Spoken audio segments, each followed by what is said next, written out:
Hi అండి, అందరికీ నమస్కారం అండి. ఈరోజు నేను గిద్దల నుంచి పచ్చడి వచ్చిందండి. మా రెండో అన్నయ్య పంపించాడండి. కొండ మామిడికాయల పచ్చడి అండి. ఇదిగోండి కొండ మామిడికాయల పచ్చడి. ఉప్పు కారం వేసి రోట్లో దంచుతారండి. 3 ఏళ్ళకి ఒక్కసారి ఈ పంట అండి. 3 సంవత్సరాలకి ఒక్కసారి వచ్చింది ఈ పంట. కాయ కూడా ఇలా ఉంటుంది చూడండి. ఇదిగో కాయ ఇంత, ఈ కాయ అండి. ఇది తొక్కేటప్పుడు జారిపోయినట్టుందండి, మెతకలేదు. ఈ సైజులో ఉంటుందండి. దీనికంటే కొంచెం పెద్ద సైజులో ఉంటుందండి కాయ. మామిడికాయ అడవి పంటలో అండి. నాకు గిద్దలూరు నల్లమల్ల అడవులలో దొరుకుతాయండి ఇవి.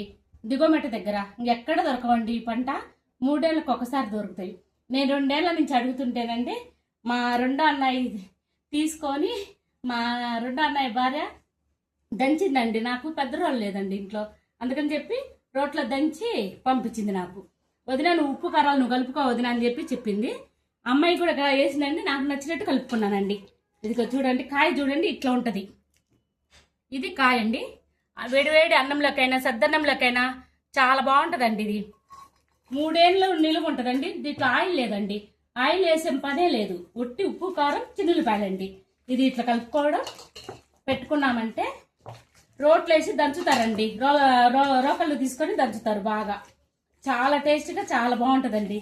మా చిన్నప్పటి నుంచి మా అమ్మ చేసేదండి బాగా. ఇప్పుడు మా రెండో అన్నయ్య తీసుకొని పంపించాడండి. మా రెండో అన్నయ్య కొడుకు తీసుకొచ్చి ఇచ్చిపోయాడండి వాసు.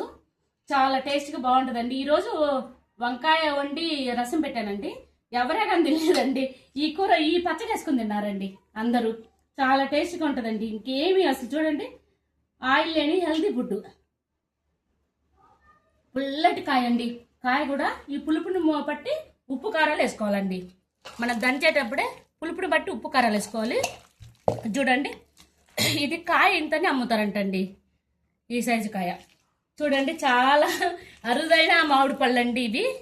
పచ్చడి కాయ 3 ఏళ్ళకు ఒక్కసారి పంట. ఇది కొండలలో దొరుకుతాయి అంటండి. నల్లమల్ల కొండలలో దొరుకుతాయి. గిద్దలూరు, మా అమ్మ వాళ్ళది గిద్దలూరు అండి. మా అన్నయ్య ఇది పెట్టి పంపించాడండి. మా అన్నయ్య వాళ్ళు, రెండో అన్నయ్య వాళ్ళు. ఇదిగోండి ఇంతేనండి పచ్చడి మాత్రం. ఈసారి మా అన్నయ్య పంపిస్తానమ్మా ఒక 25 కాయలు మళ్ళీ తొక్కి పెట్టుకో అని అన్నాడండి. అది రెసిపీ కూడా చూపిస్తానండి మీకు. తొక్కి పెట్టి ఎలా చేసేది కూడా చూపిస్తాను. చాలా వరకు దొరకవండి. దొరికిన వాళ్ళు మాత్రం చేసుకుంటారండి. నచ్చితే లైక్ చేయండి.